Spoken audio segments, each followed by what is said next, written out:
So I've clearly got a Tesla-only drag race here for you today. One for the Tesla fanboys, you're going to love this. Now I've got the most powerful version of each available Tesla model you can buy. I'm sat in the Tesla Model X P100D. Dual electric motors, 795 horsepower. Wow, that's a lot. 1140 newton meters of torque, but it does weigh almost 2.5 tons. Next to me is the Model 3 Performance, my favourite current Tesla. That has dual electric motors, but just 490 horsepower. Just, I say. 660 newton meters of torque, and it weighs just over 1,800 kilos. Over there in the distance is the Tesla Model S Performance. So that's recently been uprated, and it now produces 825 horsepower. That's mental from its dual electric motors. It also has 1,300 newton meters of torque. The Model S weighs 2.2 tons. What I want to do here is just see the performance between the different cars and how it all plays out in a drag race and various other performance testing. Now, before we get into all of that, please make sure you subscribe to this channel. Hit the bell icon to turn your notifications on so you're alerted when we make a new upload. Also, follow me on Instagram at MattWatsonCars. All right, that's enough of that. Let's go on with the race.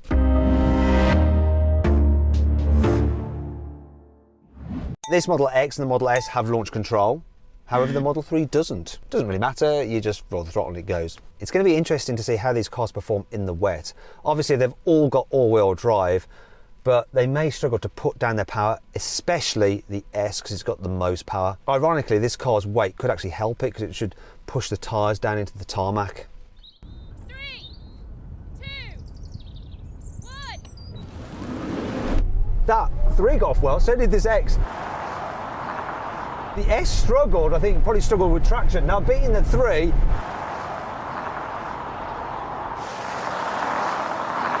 that S is going now though, but this X isn't too far behind.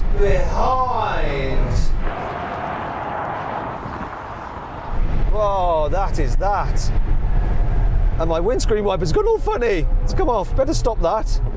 Stop that, stop that. That was weird. So then, what exactly happened? Well, the Tesla Model S Performance completed the standing quarter mile in 11.4 seconds. The Model X P100D took 11.5 seconds, and the Model 3 Performance did 11.8 seconds. Interestingly, this is the same time we've had out of a Model 3 Performance in the dry. However, the Model X and Model S were a bit slower than the best times we've had out of them in the dry. Clearly, the damp conditions meant they weren't able to take full advantage of their extra power off the line. Now we're going to have a rolling race from 50 miles an hour. I'm going to count it in. 3, 2, 1, go!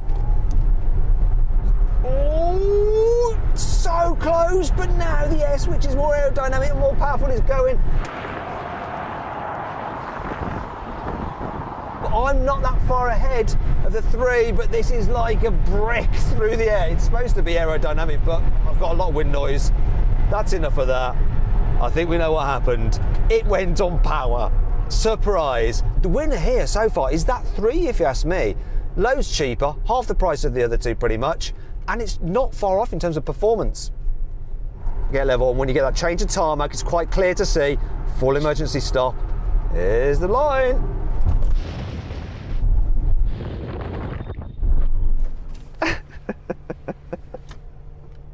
Well, the benefit of the lighter 3 is pretty blooming evident right there, isn't it? What I can't be sure of though is whether I beat the S. Unfortunately, I've got to get out in the bloody rain. Ugh.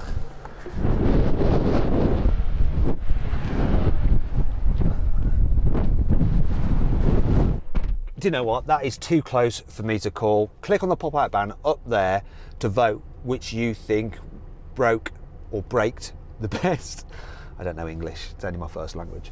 Is it the S or is it the X? You decide. Anyway, I really hope you enjoyed this video. Like I say, please subscribe to this channel. Now, if you'd like to see some videos of my own personal cars, my Porsche 911, my Mazda MX-5, which I supercharged, my little Fiat 126, then click on the pop-out banner in the top right-hand corner of the screen right now to go to my